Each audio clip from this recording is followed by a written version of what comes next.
Inilah kisah seorang wali Allah yang namanya tercatat di Lauhil Mahfuz, ada di neraka. Dikisahkan, ada seorang sufi dari kalangan tokoh tasawuf yang bernama Syekh Abdul Aziz Ad-Dabagh. Suatu ketika, malaikat melihat namanya di lembaran kitab Lauhil Mahfuz, ada dalam deretan penghuni neraka.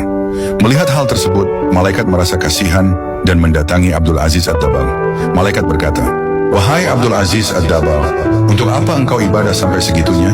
Sedangkan aku lihat namamu di lembaran Lauhil Mahfuz, engkau adalah penghuni neraka. Mau ibadah bagaimanapun, engkau tetap akan masuk neraka." Kemudian Abdul Aziz menjawab, "Wahai malaikat, surga dan neraka bukan urusanku. Aku diciptakan oleh Allah hanya untuk beribadah kepadanya.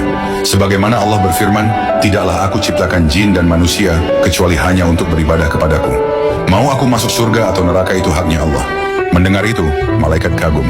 Kemudian malaikat kembali ke Lauhil Mahfuz dan melihat nama Abdul Aziz sudah diubah oleh Allah menjadi penghuni surga. Lantas malaikat kembali menemui Abdul Aziz dan berkata, "Wahai Abdul Aziz, ada kabar gembira. Baru saja aku melihat namamu oleh Allah diubah menjadi penghuni surga." Abdul Aziz menjawab, "Alhamdulillah, tapi sekali lagi, malaikat, surga dan neraka bukan urusanku. Aku beribadah hanya untuk menggapai ridhonya Allah. Kalau Allah ridho aku di neraka, ya itulah tujuanku."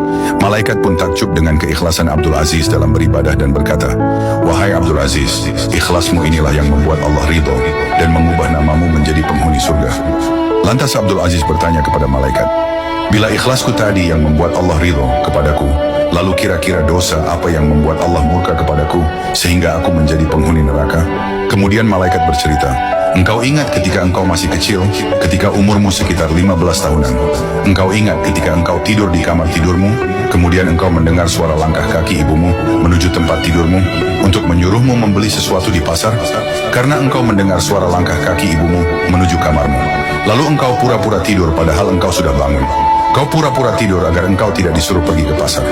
Ketika ibumu membuka pintu kamarmu dan melihatmu masih tidur, ibumu merasa kasihan dan tidak jadi menyuruhmu ke pasar. Sebab engkau bohongi ibumu, maka Allah murka dan menjadikan namamu sebagai penghuni neraka." Mendengar cerita dari malaikat, Abdul Aziz pun beristighfar memohon ampun kepada Allah. Semenjak kejadian tersebut, Syekh Abdul Aziz Ad-Dabagh di sisa umurnya tidak pernah berceramah kecuali tentang berbakti kepada orang tua.